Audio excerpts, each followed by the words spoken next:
வணக்கம்.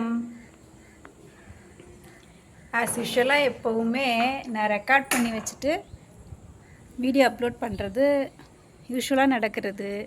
இன்றைக்கி அப்படி இல்லாமல் ஒரு சேஞ்ச். எப்போவுமே ஒன்று போல் இருந்தால் எல்லாருக்கும் போர் அடிக்கும்ல. ஈவினிங் எப்போவுமே நான் மேலே வர்றது கஷ்டம். ஏன்னா எனக்கு வேலை கரெக்டாக இருக்கும். சாயந்தரம் வரணும்னு நினச்சாலும் கூட முடியாத ஒன்று. இன்றைக்கி ஏன்னு தெரில, எனக்கும் டைம் கிடச்சிச்சு.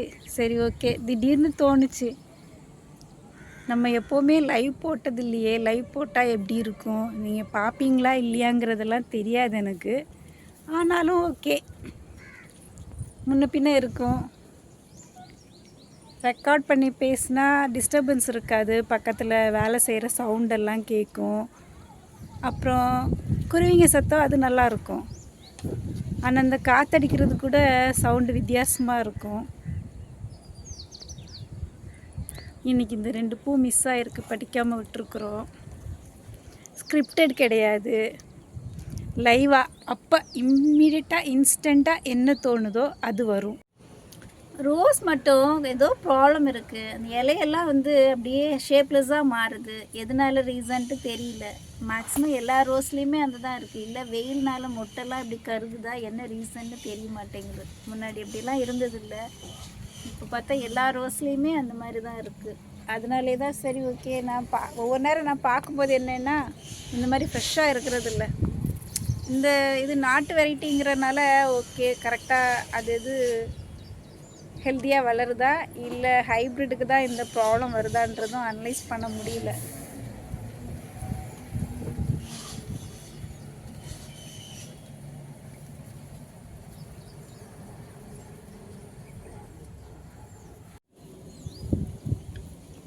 ஒரு காலத்தில் ரோஸ் வெரைட்டிஸ் நிறைய வந்துச்சு. அப்புறம் வெயிலுக்கு ஒன்றுன்னா போய் இப்போ 1 2 தான் இருக்குது. சரி, ஓகே, இருக்கிறத மெயின்டைன் பண்ணால் போதும். அப்புறம் மழை காலம் வந்ததுக்கப்புறம் பார்த்துக்கலான்னு விட்டாச்சு. பன்னீர் ரோஸ் பூத்து முடிஞ்சு நெக்ஸ்ட்டு அடுத்து இனி புதுசாக தளிர் எடுத்து பூத்தா தான் உண்டு. அப்புறம் இந்த செடிங்களுக்கெல்லாம் முன்னோடி இதுதான். டெய்லி ஒரு பூவாது இருக்கும். இப்போ வெயிலுக்கு அதுவும் வெறும் குச்சி தான் நிற்கிது. அப்புறமா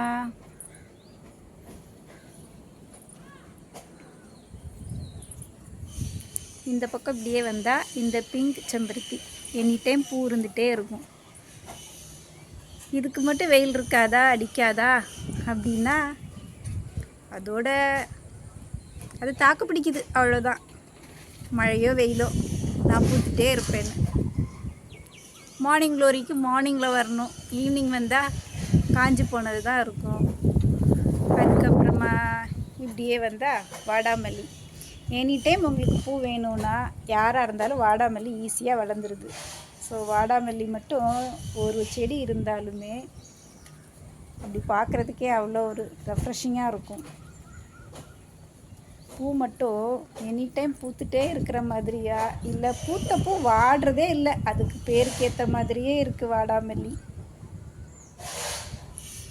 அப்புறம் மிளகாய் செம்பருத்தி, மிளகாய் செம்பருத்தி, வத்தல் செம்பருத்தி, இது ஒவ்வொருத்தரும் ஒவ்வொரு பேர். ஒவ்வொரு செடியுமே ஊருக்கு ஒரு பேர், ஆளுக்கு ஒரு பேருங்கிற மாதிரி தான் பூக்குது.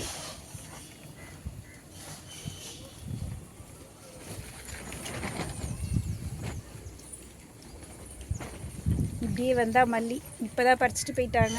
அதனால் நாளைக்குள்ளே மட்டும் இன்றைக்கி இருக்கும். நாளைக்கு மொட்டாகிறது இன்றைக்கி அரும்பாக இருக்கும். அப்புறம் இது கோழி கொண்டை.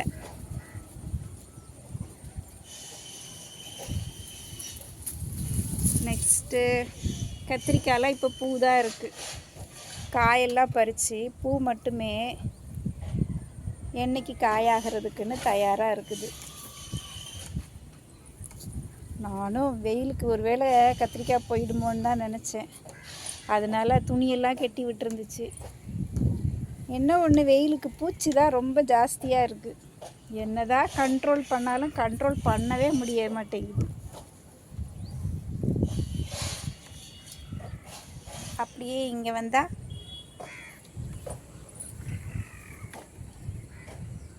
நித்தியமல்லி, சாரி நித்திய கல்யாணி.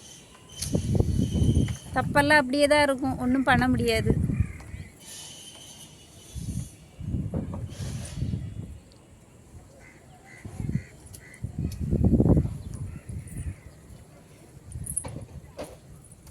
தொட்டியில் வெயிலுக்கு தண்ணி கம்மியாயிட்டே இருக்குது. டெய்லியுமே ஊற்றினாலுமே தண்ணி குறைஞ்சிட்டே தான் இருக்குது. இதில் அல்லி மட்டும் இருக்குது, இதில் தாமரை. என்னைக்கு பூக்குமோ தெரியல. நொச்சி, அப்புறம் இது ஆலமரம். மரம்லாம் எப்படி வீட்டிலன்னு கேட்டால் வளர்கிற வரைக்கும் வச்சுக்கணும். அதுக்கப்புறம் அது போக்கில் அதுக்கு எங்கே பிடிச்சிருக்கோ அதுவே அங்கே போய் வளர்ந்துக்கும். கால் முளைச்சி போகுமான்னு கேட்டால் போகாது, நாம் தான் கொண்டு போய் வைக்கணும். அவரைக்கு பூ அழகு தான், ஆனால் அதை விடையும் அதனோட காய் ருசி அதிகம். அப்புறம் முதல் பூக்க ஆரம்பிச்சிருக்கிறாங்க. அமர்லில்லி,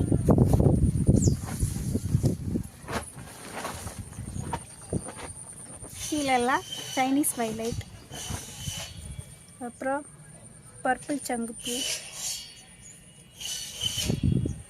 எல்லாம் அப்படி அப்படியே தான் இருக்கும், நீட்டாக இருக்கும், வைக்கும். அதெல்லாம் இருக்கும், எப்போயாவது இருக்கும். அடுத்த நிமிஷமே திருப்பியும் குப்பையாகிடும்.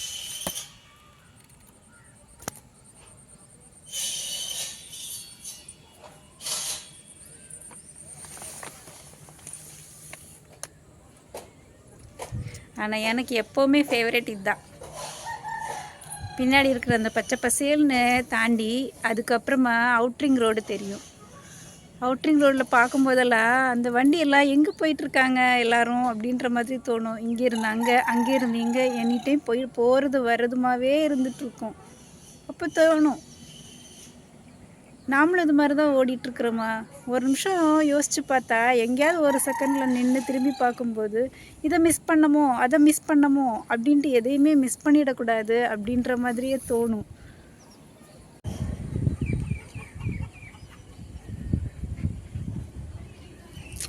அப்புறம் இது என்னோடய ஃபேவரேட்னு சொல்லலாம். ஃபேவரேட்டுன்னா அது எப்படி ரொம்ப நாளாக எப்படி இருக்கும் முதல் பூவாச்சே, அப்படி ஒரு எக்ஸ்பெக்டேஷன். இப்படி பூக்குமா அப்படி பூக்குமா. ஒரு இலைக்கு இடையில ரெண்டு பூவாக பூக்குது. இந்த இதுக்கு 2, இந்த பக்கம் இப்படி வந்தால் இந்த இலைக்கு இடையில 2, அடுத்தது அதே மாதிரி இதுவும் 2, அது மேலே இருக்கிற இந்த மொட்டும் 2, அந்த பக்கம் அதுவும் 2, எல்லாமே 2 இருக்குது. அது ஆடும்போது அது கூட சேர்ந்து நானும் அப்படியே தலையாட்டி ஆடுற மாதிரியே ஒரு ஃபீல். வெயிலுக்கு தாங்காமல் அப்படியே வளைஞ்சிடுது. இது தரமட்டத்தில் இருந்து பார்த்தா இந்த ஆங்கிளுக்கு என் ஹைட்டுக்கு இருக்குது. அணிலுக்கு பயந்து தான் இந்த கூண்டு போட்டு அதுக்குள்ளே தூக்கி வச்சுருக்கிறேன், எல்லா மொட்டையும் கடித்து சாப்பிட்டுடுன்னு.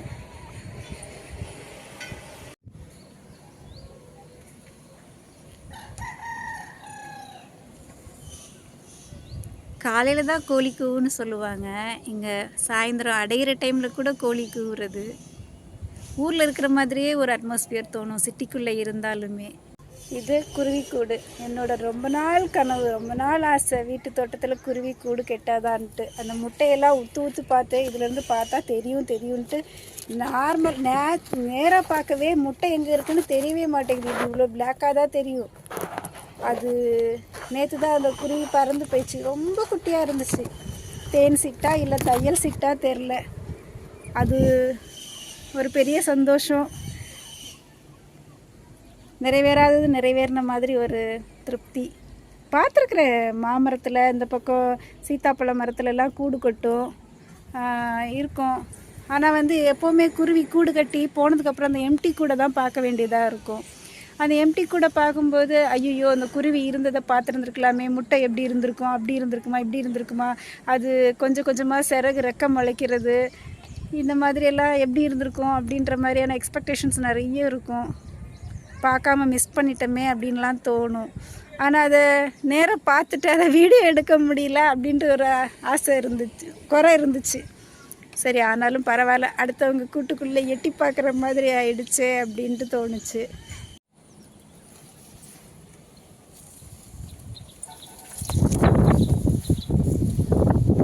இந்த கார்னரில் வந்து நிற்கிது போது தான் உலகத்தோட எட்ஜில் வந்து நிற்கிற மாதிரி ஒரு ஃபீல் வரும். அது ஏன்னு தெரில, ஏன்னா அந்த வீடு தானே எங்களுக்கு உலகம். மாமரத்தில் இப்போ இந்த வாட்டியும் காய் பிடிச்சிருக்கு.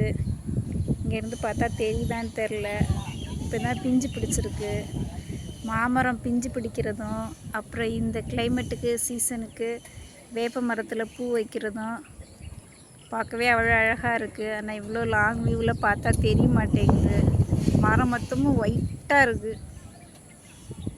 மொத்த இலையும் கொட்டி தீர்த்து அப்படி ஃப்ரெஷ்ஷாக ரெஃப்ரெஷ் ஆகிற மாதிரி. எனி டைமும் இதே மாதிரி ஒயிட்டாகவே இருக்காதான்னு அவ்வளோ அழகாக இருக்குது பார்க்க.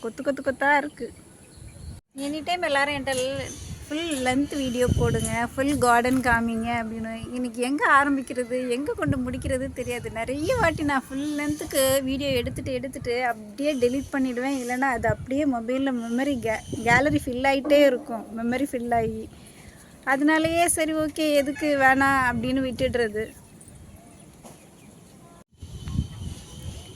இருக்கிற செடிங்கள்லையே இந்த நித்திய மல்லிக்கு தான் வயசு அதிகம்னு சொல்லலாம். இந்த வீட்டுக்கு வந்த புதுசில் வச்சது.